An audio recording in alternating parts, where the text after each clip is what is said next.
Nasib Bribka Andri usai bongkar boro komandan. Begini nasib dari anggota Satuan Brimob Polda Riau, Bribka Andri Dharma Irawan yang mengaku menyetor uang 650 juta rupiah ke komandannya dan menjadi viral. Ternyata kini ia tak diketahui keberadaannya alias menghilang usai pengakuannya di media sosial. Polda Riau telah berupaya mencari Bribka Andri namun hingga kini belum bisa menemukannya. Diberitakan sebelumnya, Bribka Andri Dharma menjadi bahan perbincangan setelah curhatannya viral di media sosial. Ia tidak terima setelah dimutasi dari tempatnya bertugas.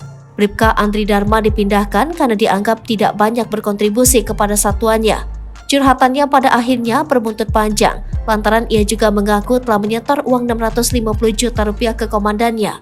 Lantas siapa sosok Bribka Andri Dharma? Bribka Andri Dharma merupakan anggota Brimob Polda Riau. Ia sebelumnya bertugas di Batalion B Pelopor Tim Menggala Junction Rokan Hilir. Bribka Andri Dharma kemudian dimutasi demosi ke Batalion A Pelopor yang berada di Pekanbaru Riau.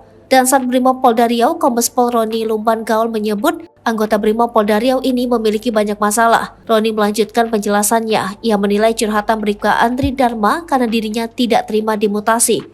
Sebelumnya ada sejumlah anggota polisi lain yang juga dimutasi, namun hanya Bribka Andri Dharma meluapkan protesnya. Fahrian menegaskan proses mutasi terhadap Bribka Andri merupakan proses mutasi rutin, bukan demosi seperti yang disebutkan di media sosial.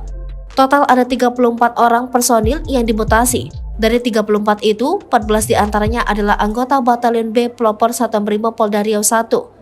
Perwira menengah berpangkat bunga melati 2 di pundak itu menerangkan sebelum kejadian viral hari ini di media sosial, kasus ini sudah diproses Bidang Propam sejak bulan Maret 2023. Bribka Andri diketahui tidak masuk dinas lagi sejak dimutasi atau melakukan desersi.